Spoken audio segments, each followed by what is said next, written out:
Hello everyone, welcome back to management plus. This is Priya. आज का हमारा टॉपिक है qualification and disqualification of an auditor. मैं इस चैनल पे ऑडिटिंग के बहुत से लेक्चर्स अपलोड कर चुकी हूं। अगर आप लोगों ने नहीं देखा तो प्लीज जाकर के देख लीजिएगा। उसका लिंक मैं आई बटन और डिस्क्रिप्शन दोनों में दे दूंगी। वीडियो शुरू करने से पहले अगर चैनल पे नए आए हैं तो प्लीज सब्सक्राइब कर लीजिएगा और बेल आइकन को प्रेस कर लीजिएगा लेटेस्ट अपडेट के लिए। Now let's start with the video. तो देखिए, सबसे पहले जान लीजिए कि ऑडिट क्या है। किसी भी बिजनेस एंटिटी के फाइनेंशियल स्टेटमेंट का एनालिसिस और असेसमेंट करना, दैट इज ऑडिट। ये असेसमेंट या एनालिसिस हम क्यों करते हैं? ताकि पता लगा सकें कि जो बुक्स ऑफ अकाउंट है उस बिजनेस एंटिटी का, वो ट्रू एंड फेयर व्यू बता रहा है उस बिजनेस के बारे में या नहीं। और इस एनालिसिस और असेसमेंट को करता कौन है? वो करता है ऑडिटर। एक ऐसा इंडिविजुअल जो ऑडिट वर्क को परफॉर्म करता है बिजनेस एंटिटी में, उसको हम बोलते हैं ऑडिटर।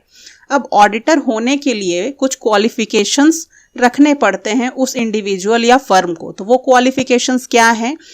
वो है आपके कंपनीज एक्ट 2013 के सेक्शन 141 सब सेक्शन 1 एंड 2 में बताए गए हैं। तो कुछ कंडीशंस होते हैं जो कि फुलफिल करने होते हैं कंपनी के ऑडिटर को बनने के लिए। वो कंडीशंस क्या हैं कि किसी भी इंडिविजुअल या किसी भी फर्म को ये मैंडेटरी है कि जो भी कंडीशंस चार्टर्ड अकाउंटेंट एक्ट 1949 ने प्रेस्क्राइब किए हैं उनको वो पूरा का पूरा फुलफिल करना होगा। साथ ही साथ उनके पास वैलिड प्रैक्टिस करने का सर्टिफिकेट भी होना चाहिए। अब देखिए, जो ऑडिटर है वो इंडिविजुअल भी हो सकता है, कोई पार्टनरशिप फर्म भी हो सकता है, या फिर एलएलपी भी हो सकता है। LLP stand for limited liability partnership company. ठीक है, इंडिविजुअल जो कि एक सीए है, चार्टर्ड अकाउंटेंट है और उसके पास प्रैक्टिस करने का सर्टिफिकेट है, वो भी ऑडिटर हो सकता है। या फिर कोई पार्टनरशिप फर्म। पार्टनरशिप फर्म कहने का मतलब कि उसमें जो मेजॉरिटी ऑफ पार्टनर हैं, दैट मीन सपोज कीजिए कि पार्टनरशिप फर्म में 10 पार्टनर हैं, उसमें मोर देन 5 पार्टनर्स जो हैं वो सीए हों और उनके पास इंडिया में प्रैक्टिस करने का सर्टिफिकेट हो, तो वो जो पार्टनरशिप फर्म है वो अपॉइंट हो सकती है एज एन ऑडिटर किसी भी फर्म में। ठीक है, नेक्स्ट बारी आती है लिमिटेड लाइबिलिटी कंपनी की, दैट इज एलएलपी। तो अब जानना जरूरी है कि एलएलपी क्या होता है। LLP is a partnership in which some or all partners have limited liability. It's therefore exhibit element of partnership and corporation. In an LLP, one partner is not responsible or liable for any partner's misconduct or negligence. यानी कि यहाँ जो liability होती है वो limited होती है। That means कि एक पार्टनर दूसरे पार्टनर के misconduct या negligence के लिए responsible नहीं होता। और ये जो कंपनी होती है, एलएलपी कंपनी होती है, इस तरीके के जो कंपनीज होती हैं वो ऑडिटर के लिए अपॉइंट हो सकती हैं, है ना। लेकिन जो उसमें पार्टनर्स होंगे उसमें जो चार्टर्ड अकाउंटेंट होगा एज अ पार्टनर, वही साइनिंग अथॉरिटी होगी। यानी कि फर्म के बिहाफ में जब साइन करने की बारी आएगी तो उसका जो चार्टर्ड अकाउंटेंट पार्टनर होगा वही साइनिंग अथॉरिटी होगा फर्म के बिहाफ में। अब देखिए, हमने देखा यहाँ पे क्वालिफिकेशन कि भाई एक इंडिविजुअल, एक पार्टनरशिप फर्म या एलएलपी जो है वो क्वालिफाइड है ऑडिटर के पोस्ट के लिए।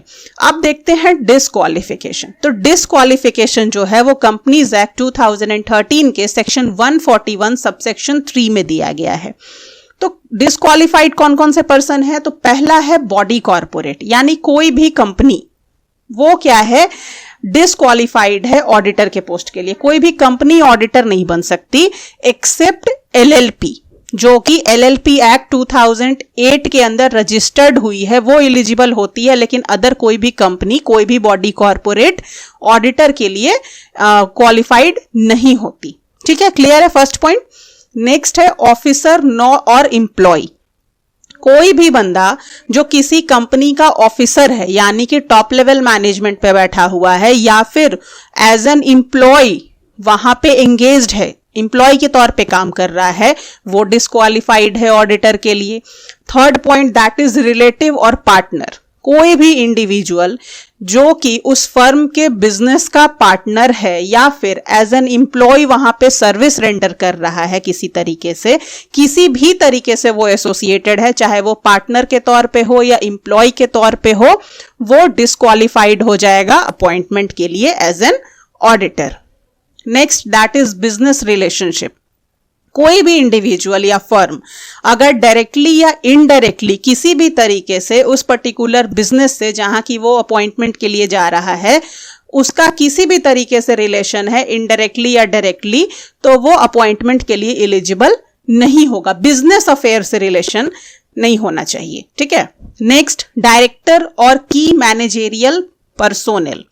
दैट मीन्स कि कोई भी इंडिविजुअल, सपोज करो मैं सीए हूं और मेरा कोई भाई है या कोई मेरी बहन है जो कि जिस जगह पे मैं एज एन ऑडिटर जा रही हूं ऑडिट करने के लिए वहां का डायरेक्टर है या फिर टॉप मैनेजेरियल पोजीशन पे है, तो मैं एलिजिबल नहीं हूं वहां के ऑडिटर के लिए अपॉइंटमेंट के लिए। यानी अगर मेरा कोई रिलेटिव उस पर्टिकुलर कंपनी का डायरेक्टर है या टॉप लेवल पे है तो मैं डिस्क्वालीफाई हो जाऊंगी ऑडिटर के अपॉइंटमेंट के लिए। क्लियर है? हमारा नेक्स्ट पॉइंट क्या है? That is full time employment and audit limit. इसका सीधा सा मतलब है कि एक चार्टर्ड अकाउंटेंट जो है वो मैक्सिमम 20 कंपनी का ऑडिट कर सकता है, एज एन ऑडिटर अपॉइंट हो सकता है, other than OPC, 1 person company, small company, dormant company and private company. इसका क्या मतलब है कि एक जो चार्टर्ड अकाउंटेंट है, चाहे वो इंडिविजुअल हो या फर्म हो, 20 पब्लिक कंपनी का ही एक बार में ऑडिटर अपॉइंट हो सकता है। 20 पब्लिक कंपनी से ज्यादा का वो एक टाइम पे ऑडिटर अपॉइंट नहीं हो सकता। लेकिन ओपीसी में हो सकता है, स्मॉल कंपनी में हो सकता है, डोरमेंट कंपनी में हो सकता है, प्राइवेट कंपनी में हो सकता है। प्राइवेट कंपनी का भी एक कंडीशन एप्लीकेबल होता है, दैट मीन्स कि उसका जो पेड अप कैपिटल होगा उस प्राइवेट कंपनी का वो नॉट मोर देन 100 करोड़ का होना चाहिए। इसको एक एग्जांपल से समझ लीजिए कि जैसे मैं एक सीए हूं और मेरे पास पहले से 20 पब्लिक कंपनीज का ऑफर आया हुआ है और मैं ऑलरेडी वहां पे अपॉइंटेड हूं ऑडिटर के तौर पे, ठीक। तो मैं वहां पे अगर मैं चाहूं 20 के बाद भी तो मैं किसी ओपीसी के लिए ऑडिटर अपॉइंट हो सकती हूँ, स्मॉल कंपनी के लिए हो सकती हूँ, डोरमेंट कंपनी के लिए हो सकती हूँ, प्राइवेट कंपनी के लिए हो सकती हूँ जिसका कि पेड अप कैपिटल 100 करोड़ तक का ही होगा। लेकिन अगले बार जब मुझे कोई ऑफर आएगा पब्लिक कंपनी का अपॉइंटमेंट के लिए एज एन ऑडिटर, तो मैं वो वहां पे डिस्क्वालीफाइड हो जाऊंगी क्योंकि मैंने पहले से ही 20 पब्लिक कंपनी में अपॉइंटमेंट ले रखा है एज एन ऑडिटर, ठीक है।